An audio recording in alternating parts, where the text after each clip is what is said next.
50 తర్వాత బీసీఏగా చేశారు.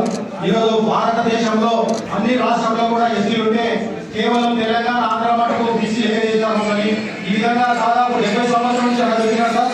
అదేవిధంగా మా డిమాండ్ మెయిన్ ఎస్సీ జాబితా మరి గత ప్రభుత్వము అసెంబ్లీలో తీర్మానం చేసి కేంద్రానికి పంపించింది.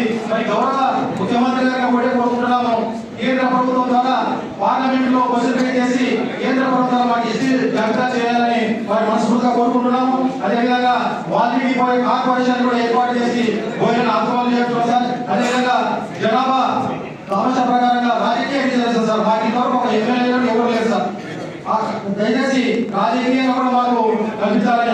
అదేవిధంగా ఉద్యోగం చేయాలి సార్. ఈరోజు భారతదేశంలోనే నిరక్షరాస్యతలో ముందున్నది జోగులాంబ గద్వాల జిల్లా సార్. కానీ గట్టుమడలో 80% మా వాల్మీకి పోయింది సార్. వరుస ప్రాంతము విద్యలో చాలా వెనుకబడ్డారు కాబట్టి ఖచ్చితంగా మాకు ఆ అవకాశం కల్పించాలా.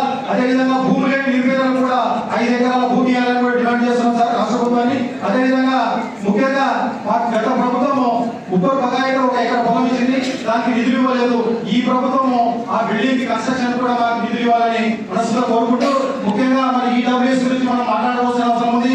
ఎందుకంటే ఈరోజు భారతదేశంలో 10% లేదు ఓసీలు, మరి 10% ఈడబ్ల్యూఎస్ ఎక్కడ ఇచ్చినారు? మరి ఒకసారి మనం ఆలోచన చేసి ఈ రోజు అన్యాయం మొత్తం బీసీలకు జరుగుతుంది సార్. 50% ఉన్న బీసీలకి 20% కూడా వారి రిజర్వేషన్ లేదు. కాబట్టి ఒకసారి ఈడబ్ల్యూఎస్ గుర్తించి రాష్ట్ర ప్రభుత్వం ఉంది కానీ రద్దుపరిచే విధంగా ఈ రాష్ట్ర ప్రభుత్వం మన బీసీల ఏకమై ఒకసారి ఉద్యమం కూడా చేయాలని నిర్ణయించుకున్నాం సార్ మేము.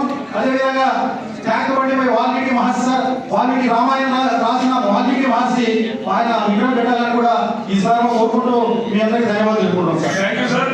శ్రీ నరసింహ గారు జోగులాంబ గద్వాల ఆయన కరానా అన్న కింది దిగానా